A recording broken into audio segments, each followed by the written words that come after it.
அன்பானவர்களே, அன்பு வணக்கங்கள். உங்கள் உள்ளே இருக்கின்ற ஆன்மாவாகிய ஆண்டவனை நான் வணங்குகிறேன். இறந்தவருடைய ஆன்மா சாந்தி அடைய வேண்டும் என்று நினைக்கிறீர்கள் இல்லையா? அதுக்காக போய் பல சடங்குகளை செய்யறீங்க.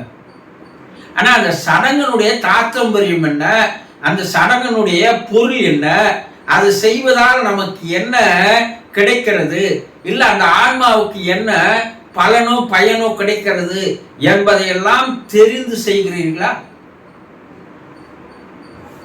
மாலை அமாவாசைக்கு போற, ஆடி அமாவாசைக்கு போற, தை அமாவாசைக்கு போற, அவங்களுக்கு இறந்தவர்களுக்கு நான் சிராதாத்தம் பண்றேன், அவங்களுக்கு எள்ளுந்தண்ணியை வைக்கிற,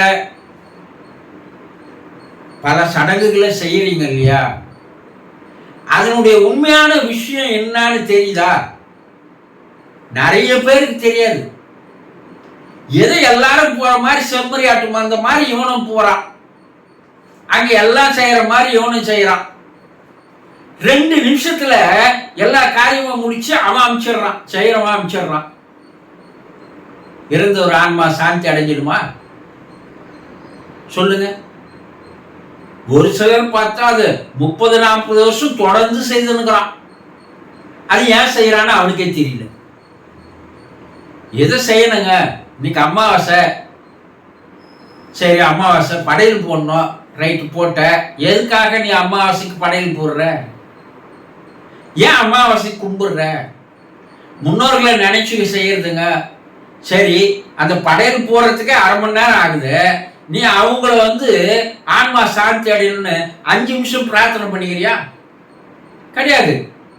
இந்த படையில எல்லாம் வச்சிருவ, ஒரு கற்பூரம் காட்டிடுவ, உட்கார் மடமடான்னு என்ன பண்ணுவ? சாப்பிட ஆரம்பிச்சிருவ. இது எவ்வளவு பெரிய துரோகம்! இதனால அது சாந்தி அடைஞ்சிடுமா? சாந்தி என்ன? அந்த ஆன்மா சமாதானம் பெற வேண்டும், அந்த ஆன்மா அமைதி அடைய வேண்டும். இதுக்கு பேர் தான் சாந்தின்னா அமைதியின் பேர். இப்ப அந்த ஆன்மா அமைதியா இல்லைன்னா இல்ல, அது உங்களை நினைச்சு வேதனையில் இருக்கு, உங்களை நினைச்சு கண்ணீர் விட்டுன்னு இருக்கு. இது போல வந்துட்டுமே, உங்களை விட்டு பிரிஞ்சிட்டுமே என்ற துயரம் இருக்கு. பல விஷயங்களை உங்களோடு வாழ்ந்த பல விஷயங்கள் நினைச்சு பார்த்து அது வேதனையிலேயே வாழ்ந்து வருகிறது. அது எப்போ அது அமைதி அடையும்? அது அமைதி அடையணும்னா உங்களுடைய சடங்குகள் பரிகாரங்கள் உங்கள் மனசாட்சி பிரகாரம் உண்மையாக இருக்க வேண்டும். ஏதோ கடமைக்கு செய்யறேன்னு செய்யுதுன்னா அங்க பார்த்து நிற்கிற அந்த ஆன்மா என்ன பண்ணுது? மேலும் வேதனை அடையுது. வேணா உண்மையா நமக்கு உண்மையான அன்போடு இவன் எதையுமே செய்யலையே, இந்த நன்றி கடனை கூட செய்ய அவங்க சரியா இல்லையே. ஒருத்தருக்கு உங்களுக்கு ஒரு காரியம் செய்து கொடுக்குறாரு, நீங்க சரிங்க அன்ட்டு போயினே இருக்கிறீங்க. காரியம் செய்து கொடுத்தவர், உங்களுக்கு ஒரு செயலை செய்து கொடுத்தவர் என்ன நினைப்பாரு? என்னடா இவ்வளவு பெரிய செயலை அவனுக்கு செய்து கொடுத்து, யாரும் செய்ய முடியாத நம்ம செய்து கொடுத்தோம், ஒரு தேங்க்ஸ் ஒரு நன்றி கூட சொல்லாத போறான், இவெல்லாம் மனுஷனா சொல்லுவானா இல்லையா? நீங்க யாருக்குன்னா ஒரு செயலை செய்தா அவன் உங்களுக்கு தேங்க்ஸ் சொல்லலன்னா நீங்க சொல்லுவீங்களா இல்லையா? இது சாதாரண ஒரு விஷயம். இதுக்கே கூட மனிதர்கள் தான் எதிர்பார்க்கிறான், ஒரு நன்றியை எதிர்பார்க்கிறாங்க. அந்த நன்றியை உண்மையா உள்ளத்திலிருந்து வரணும்னு எதிர்பார்க்கிறாங்க. இது எதையுமே செய்யறது இல்லை. ஆனா இறந்தவர்கள் உங்களுக்காகவே வாழ்ந்தார்கள். அவர்களுக்கு நீங்க அந்த ஆன்மா சாந்தி அடைவதற்காக நீங்கள் செய்கின்ற பரிகாரங்கள் சடங்குகள் இவை எதுவும் அவர்களுக்கு மன திருப்தியை தருவதே இல்லை. அப்ப என்னதான் செய்யணும் குருஜினாங்க?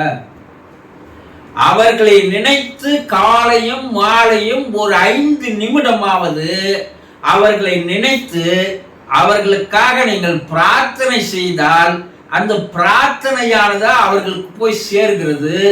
அதனால் அவர்கள் மனம் சிறிது சிறிதாக சமாதானம் அடைந்து ஒரு நிலையில் அது அமைதி அடைந்து அந்த நிலையிலிருந்து அது வேறுபட்ட ஒரு நிலைக்கு மாறி செல்கிறது. எனக்கு காலையில நேரம் இல்லைங்க, மாலையில எனக்கு நேரம் இல்லைங்க, கடவுளை கும்புறதுக்கே நேரம் இல்லைன்றான். அப்ப இறந்து போறவரை அவங்க பெற்றோரை கும்புறதுக்கு எங்க நேரம் இருக்குதுன்னு சொல்ல போறான்? சொல்லுங்க. இன்னைக்கு கடவுள் கும்புறதுக்கே அவனுக்கு நேரம் இல்லை. அப்படியே வண்டியில போய் சொல்லும்போதே கடவுளுக்கு ஒரு டாட்டா சொல்லிட்டு போறவன் தாங்கிறான், ஒரு முத்தம் குத்துட்டு போறவன் தாங்கிறான். எப்போது நேரம் கிடைக்கிறதோ அப்போது கண்ணை மூடி அவரை நினைத்து அவர் மனம் அமைதி அடைய வேண்டும், அவர் ஆன்மா சாந்தி அடைய வேண்டும். அதற்கு இறைவா அதற்கு உண்டான ஒரு வழியை அவருக்கு காட்டு என்று நீங்கள் மனம் வந்து எந்த நேரத்தில் செய்தாலும் அது அவரிடம் போய் சேர்கிறது. அவர்கள் சந்தோஷம் அடைகிறார்கள், அவர்கள் ஆன்மா சாந்தி அடைகிறது. இதை தவிர நீங்கள் எது செய்தாலும் அவர்களுக்கு அது திருப்தி தருவதில்லை, அவர்கள் மனம் சாந்தி அடைவதில்லை என்பதை இனிமேலாவது தெளிவாக தெரிந்து கொள்ளுங்கள். கடமையே என்று செய்யாதீர்கள், மனப்பூர்வமாக செய்யுங்கள். சந்தோஷம்.